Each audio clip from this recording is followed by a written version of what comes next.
As Jesus was sitting on the Mount of Olives, the disciples came to him privately. "Tell us," they said, "when will this happen, and what will be the sign of your coming and the end of the age?" You will hear of wars and rumors of wars, but see to it that you are not alarmed. Such things must happen, but the end is still to come. Nation will rise against nation, and kingdom against kingdom. There will be famines and earthquakes in various places. All these are the beginning of birth pains. For then there will be great distress, unequaled from the beginning of the world until now, and never to be equaled again.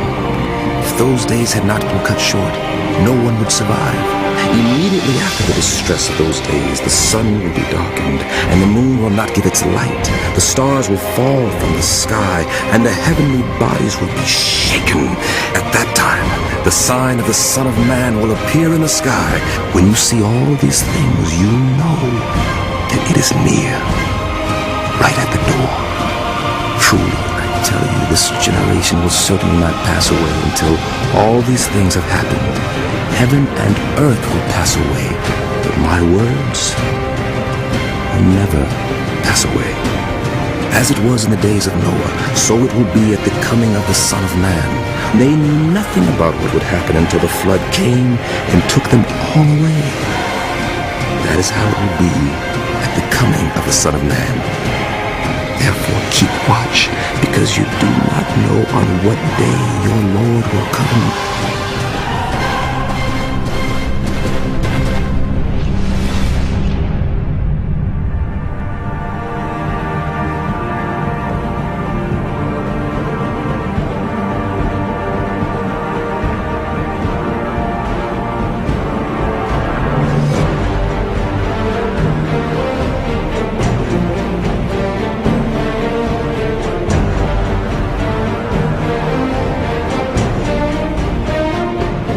Another angel came out of the temple and called in a loud voice to him who was sitting on the cloud. "Take your sickle and reap, because the time to reap has come, for the harvest of the earth is ripe."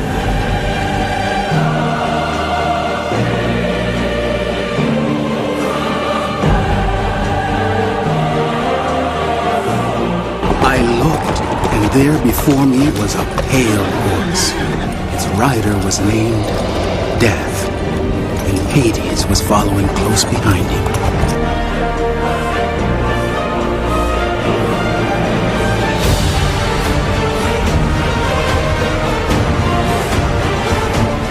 The fourth angel poured out his bowl on the sun, and the sun was allowed to scorch people with fire. They were seared by the intense heat, and they cursed the name of God who had control over these plagues, but they refused to repent and glorify him. A third of the earth was burned up, a third of the trees were burned up, and all the green grass was burned up.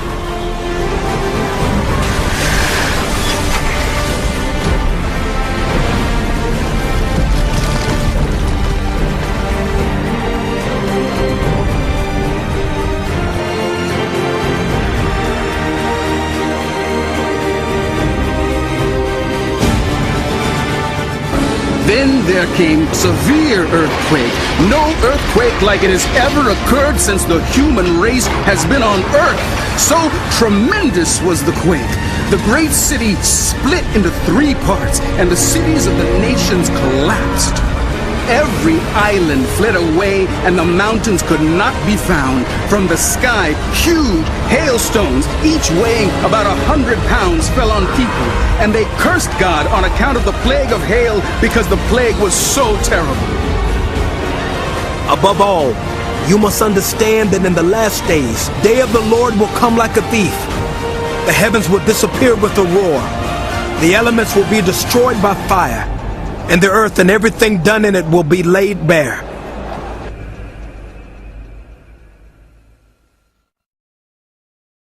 A couple days ago was the 150th anniversary of the greatest solar storm ever to belch out and hit the earth.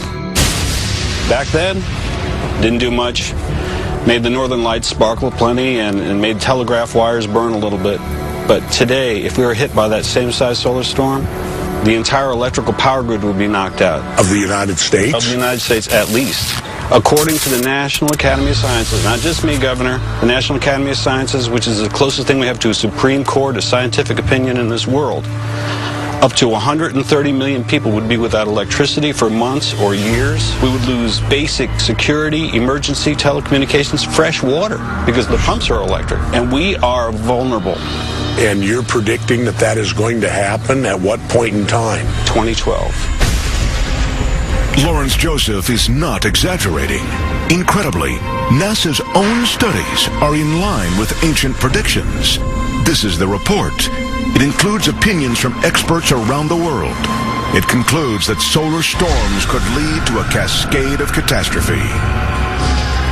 Well, if this is such a threat then, and it's only a couple years away, why isn't it more on the radar screen? When the National Academy of Sciences report came out, it did get a little bit of buzz and a little bit of press, but it's even more than that. The next month, NASA discovered something that makes the why now more urgent than ever. And that is? A squadron of 5 NASA satellites called THEMIS, T-H-E-M-I-S, flew through a hole in the Earth's magnetic field that goes from the pole to equator. Why is that important? Because the Earth's magnetic field protects us from blasts from the sun. Its job is to repel them and spin the blasts around so they don't hit the surface of the Earth. Sure.